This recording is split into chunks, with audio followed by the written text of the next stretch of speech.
This channel does not promote any violent, harmful, or illegal activities. All content provided by this channel is meant for an educational purpose only. I-PAC কাণ্ডে এবার supreme কোর্টে কি enforcement directorate, কারণ ED versus Mamata সংঘাত এবার আরো বড়।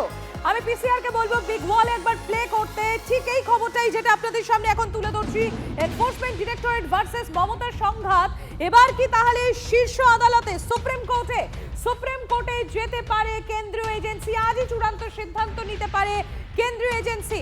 শ্রাবন্তী রয়েছেন আমাদের সঙ্গে, আমি চলে যাব শ্রাবন্তীর কাছে। শ্রাবন্তী, এনফোর্সমেন্ট ডিরেক্টরেট কেন্দ্রীয় এজেন্সি ভার্সেস রাজ্যের মুখ্যমন্ত্রী মমতা বন্দ্যোপাধ্যায় তৃণমূল সুপ্রিমো, তাহলে এবার এই জল কি সুপ্রিম কোর্ট অবধি গড়াবে? সম্প্রতি যেভাবে গতকাল হই হট্টগোল, তার জেরে বিচারপতি শুভ্রা ঘোষ উঠে গেছেন এবং তিনি তার নির্দেশে এমনটা উল্লেখ করেছেন যে যেরকমভাবে অশান্তি হচ্ছিল সেখানে মামলা শোনা সম্ভব হচ্ছিল না, তাই তিনি এজলাস ছেড়ে বাধ্য হন, মামলাটি মুলতুবি করে দেওয়া হয়েছে। যদিও ইডির আইনজীবীদের বক্তব্য যে তাদের অতি দ্রুত শুনানির দরকার ছিল, তার জন্য যখন মুখ্যমন্ত্রী সেখানে অবস্থানেও গেছিলেন তখন তার মধ্যেই তারা এসে কলকাতা হাইকোর্টে আবেদন পর্যন্ত করেন। ফলে কালকে যখন মুলতুবি হয়ে যায় এরপরে অনেকটাই বিপাকে পড়ে যান ইডির আইনজীবীরা। তারা বলেন যে দ্রুত শুনানি হবে কি করে, কারণ শনিবার, আজকে রবিবার এবং সোমবার বিবেকানন্দর জন্মদিন উপলক্ষে সেটা 3 দিন পর পর কলকাতা হাইকোর্টে ছুটি থাকছে। এই জন্য গতকালই যাতে শুনানি হয় তার জন্য ভারপ্রাপ্ত প্রধান বিচারপতিকে ইমেল মারফত জানানো পর্যন্ত হয়েছিল, যদিও তিনি জানিয়ে দেন যে যেহেতু এটা একটা জুডিশিয়াল অর্ডার তাই আপাতত কিছু করা যাচ্ছে না। এখন ইডির বক্তব্য রয়েছে যে এটা অনেকটাই দেরি হয়ে যাবে, কারণ 14 তারিখ মামলা রয়েছে, তার আগেই কিছু একটা করা দরকার রয়েছে। ফলে সুপ্রিম কোর্টের দ্বারস্থ হতে পারে ইডি। আজকে তারা জানাতে পারেন যাতে আজকের মামলাটা হয়, যদি আজকের না হয় তার কারণ শনিবারও সুপ্রিম কোর্টে ছুটি থাকে, ফলে সোমবার যাতে অন্তত মামলাটি হয় বা মঙ্গলবারের মধ্যে যাতে মামলাটি নিষ্পত্তি হয়ে যায় তারই চেষ্টা করা হবে। তার কারণ সিঙ্গেল বেঞ্চের বিচারপতি শুভ্রা ঘোষ যতক্ষণ না এই মামলাটি শুনবেন, যেহেতু ভারপ্রাপ্ত প্রধান বিচারপতি না করে দিয়েছেন এটা জুডিশিয়াল অর্ডার পর্যন্ত, তাই হস্তক্ষেপ নয় এটা তিনি জানিয়ে দিয়েছেন। ফলে কলকাতা হাইকোর্টে আপাতত বিচারপতি শুভ্রা ঘোষ শোনার আগে আর কোনো অপশান থাকছে না, তাই শীর্ষ আদালতের কড়া নাড়তে চাইছে ইডির আইনজীবীরা। সম্প্রীতি, শ্রাবন্তী তুমি একটু আমাদের সঙ্গে থাকো। আরো একবার আমি টিভি9 বাংলার দর্শকদের জন্য তুলে ধরতে চাইবো এই মুহূর্তে যে বড় আপডেট পাওয়া যাচ্ছে আইপ্যাক কাণ্ডে এবার হয়তো সুপ্রিম কোর্টের দ্বারস্থ হতে চলেছে এনফোর্সমেন্ট ডিরেক্টরেট, কারণ এনফোর্সমেন্ট ডিরেক্টরেট মানে কেন্দ্রীয় এজেন্সি ভার্সেস মমতা বন্দ্যোপাধ্যায় যে সংঘাত সেটা আরো বড় হতে চলেছে। হাইকোর্টের শুনানি মুলতবি হয়েছে আপনারা জানেন, সেক্ষেত্রে বিকল্প আইনি রাস্তার খোঁজে ইডির লিগ্যাল সেল। শ্রাবন্তী, তোমাকে আপাতত ধন্যবাদ, আমাদেরও নজর থাকবে এই আপডেটের দিকে।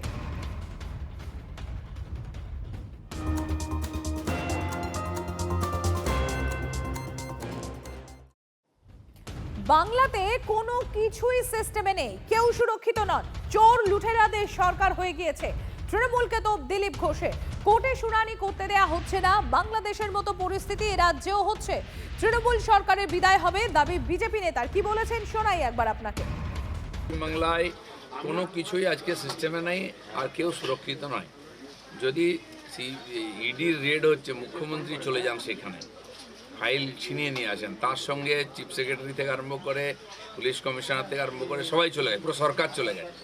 তো পুরো সরকারটাই এখন লুটেরাদের সরকার, চোরেদের সরকার হয়ে গেছে আর ডাকাতদের হয়ে গেছে। নাহলে আদালতে পর্যন্ত হামলা এর আগেও দেখেছি, শুনানি করতে দেওয়া হয়নি, চিৎকার চেঁচামেচি করে বিচারককে ঘেরাও করা হয়েছে। তো ভারতবর্ষের কোথাও এই দৃশ্য দেখি না আমরা। এই যে গণ্ডগোল, এই যে লুটপাট বাংলাদেশে যা চলছে, ওখানে বাড়িঘর লুট, আগুন লাগিয়ে দিচ্ছেন সরকারি সম্পত্তিতে, এখানেও ধীরে ধীরে সেই পরিস্থিতি হবেই, আর যেটা যত বাড়বে তত তাড়াতাড়ি বিদায় হবে।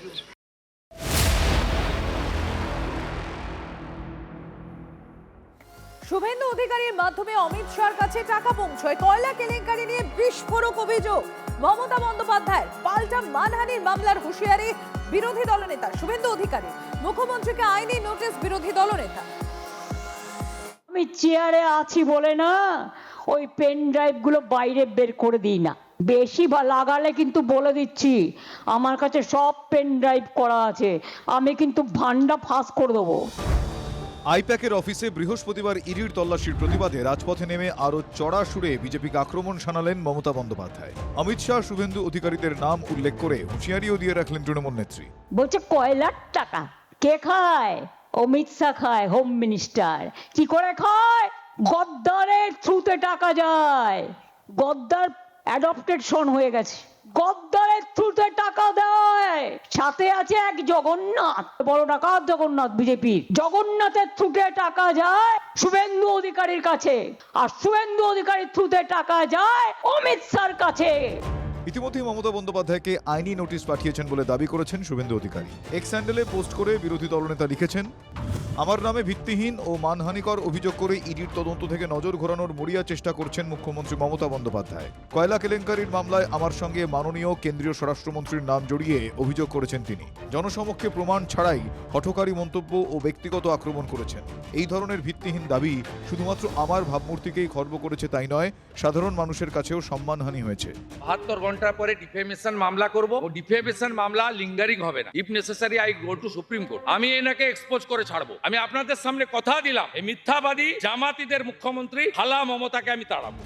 বৃহস্পতিবার কয়লা পাচার মামলায় তৃণমূল কংগ্রেসের ভোট কুশলী সংস্থা আইপ্যাকের কর্ণধার প্রতীক জৈনের বাড়ি ও অফিসে তল্লাশি চালায় ইডি। দুই জায়গাতেই পৌঁছে যান মমতা বন্দ্যোপাধ্যায়। ফাইল নিয়ে বেরিয়ে আসতে দেখা যায় মমতা বন্দ্যোপাধ্যায়কে। তল্লাশিতে বাধা দেওয়ার অভিযোগ তুলেছে ইডি। এবার সেই এজেন্সি সংঘাতে বৃহস্পতিবারের পর শুক্রবারও নাম করে করে নিশানা করলেন মমতা বন্দ্যোপাধ্যায়। কয়লার টাকা অমিত শাহ ব্যবহার করেছেন, রাজনাথ সিং ব্যবহার করেছেন, জগন্নাথ চট্টোপাধ্যায় ব্যবহার করেছেন, শুভেন্দু অধিকারী ব্যবহার করেছেন। পাল্টা জবাব দিয়েছে বিজেপিও। তিনি যে অভিযোগ করেছেন তার প্রমাণ তাকে করতে হবে। এই যে কোন ডেটে কাকে কার মাধ্যমে লালা টাকা দিয়েছিল তা সব এভাবে লিপিবদ্ধ করে আছে। মাননীয়ার কাছে বলতে চাই যে আপনি চ্যালেঞ্জটা নেবেন নাকি? এই লালার ডায়েরির প্রতিটি পাতা ফাঁস করব। 21 বিধানসভা ভোটের আগে প্রচারের ইস্যুতে উঠে আসে কয়লা কেলেঙ্কারি। সামনে আরও একটা বিধানসভা ভোট, তার আগে ফের কয়লা কেলেঙ্কারি ইস্যুর গনগনে আছে তপ্ত বঙ্গ রাজনীতি। Bureau report, TV9 Bangla. একদিকে মমতা বন্দ্যোপাধ্যায়, আরেকদিকে অভিষেক বন্দ্যোপাধ্যায়। শাসক দলের দুই হেভিওয়েট শুক্রবার রাজপথে। কলকাতা থেকে তাহিরপুর কিংবা ঠাকুরনগর দিনভর তৃণমূল কংগ্রেসের নিশানায় বিজেপি। পাল্টা পথে পদ্ম শিবিরও। বঙ্গ রাজনীতি আর টেস্ট ম্যাচে আজকে নেই, রোজই T20।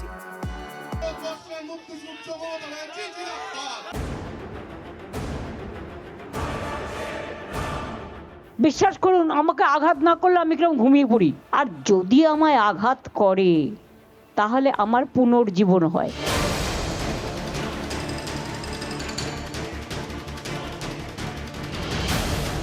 তারা বাংলায় এসে আমাদের ধমকাচ্ছে, আমাদের চমকাচ্ছে। মমতা বন্দ্যোপাধ্যায় রাতারাতি তৈরি হয়নি। তৃণমূলের দুই মুখ একই দিনে রাজনীতির ময়দানে ঝড় তুললেন। ইডি অভিযানের বিরুদ্ধে পথে নেমে মুখ্যমন্ত্রীর নিশানায় বিজেপি। অভিষেকের সভা থেকে উড়ে এলো হুঙ্কার, 26-এ আমাদের পতন হবে না, তোমাদের পতন হবে। তোমাদের অধঃপতন শুরু হয়ে গেছে। দিল্লিতে বিজেপি সরকার থাকবে না, থাকবে না, থাকবে না।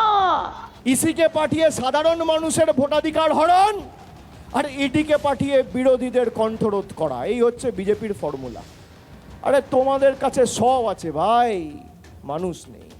আর তৃণমূলের কাছে কিচ্ছু নাই, মানুষ আছে। শুক্রবার রাতে এদিনের কর্মসূচির ভিডিও এক্স হ্যান্ডেলে পোস্ট করেন মুখ্যমন্ত্রী। রবীন্দ্রনাথ ঠাকুরের গান উদ্ধৃত করে লেখেন, আকণ্ঠ দুর্নীতিতে ডুবে থাকা একটা দল এই যুগের দলবদল করা মির্জাফরদের নিয়ে ক্ষমতার দম্ভ দেখিয়ে বাংলার মানুষকে অবিরাম হেনস্থা করে। তারা এখন কোন মুখে সত্যতা ও স্বচ্ছতার লেকচার দিচ্ছে আমাদের? সংবিধানের অবমাননা করছে, বাংলার মনীষী এবং বিদ্বজ্জনেদের নিয়ে ঠাট্টা করছে, গরিবের জন্য উন্নয়নমূলক প্রকল্প ধ্বংস করছে, এসআইআরের মাধ্যমে নাগরিকদের মধ্যে ভয়ের আবহ তৈরি করেছে, কেন্দ্রীয় এজেন্সির অপব্যবহার করে নিরীহ বাঙালিদের জেলে ভরছে। বিদায় ঘন্টা বাজছে, পাড়ায় পাড়ায় মৃত্যু ঘন্টা বাজিয়ে দিন বিজেপির, পাড়ায় পাড়ায় মৃত্যু ঘন্টা বাজিয়ে দিন। মুখ্যমন্ত্রী যখন মিছিল নিয়ে হাজরার পথে, তখন ধর্মতলা চত্বরে বিক্ষোভ দেখাতে নামে বিজেপিও। ইডির থেকে নথি ছিনিয়ে নেওয়ার অভিযোগ, প্রতিবাদে বিক্ষোভ। মুখ্যমন্ত্রীকেই সরাসরি নিশানা বিরোধী দলনেতা শুভেন্দু অধিকারীর। ওটা কি ওনার বাড়ি নাকি? তৃণমূলের অফিস। আইপ্যাকের সঙ্গে ওনার চিটাগুড়ের কি ব্যবসা আছে? কি ব্যবসা আছে? কে এরা? উত্তরে হাওয়ার গতি একটু কমেছে, সেই সুযোগে যেন রাজনীতির লু বইতে শুরু করেছে রাজ্য জুড়ে। ভোটের আগে এই গরম হাওয়া থামার কোনো পূর্বাভাস আর নেই। Bureau report, TV9 Bangla. বাংলার সংঘাতের আজ দিল্লিতে ইডি অভিযানের প্রতিবাদে অমিত শাহর মঞ্চকের সামনে তৃণমূল কংগ্রেসের ধর্ণা, সেখানে তুলকালা। দিল্লি পুলিশের সঙ্গে ধস্তাধস্তি, সাংসদদের টেনে হিঁচড়ে চ্যাংদোলা করে ভ্যানে তোলে পুলিশ। ৮ সাংসদকে আটক, 5 ঘন্টা পর মুক্তি। লজ্জাজনক ঘটনা, উদ্ধত্ত দেখিয়েছে দিল্লি পুলিশ। সরব মমতা বন্দ্যোপাধ্যায়।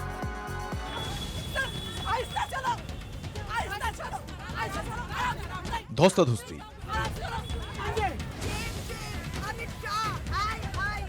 ধাক্কাধাক্কি, টানা হেঁচড়া। তৃণমূলের ধর্ণা কর্মসূচি ঘিরে দিল্লিতে তুলকালাম। ডেরেক ওব্রায়েন, মহুয়া মৈত্র, সাকেত গোখলে থেকে শতাব্দী রায় একের পর এক তৃণমূলের সাংসদকে পাঁজাকোলা করে ভ্যানে তুলল অমিত শাহ স্বরাষ্ট্রমন্ত্রকের অধীনস্থ দিল্লি পুলিশ।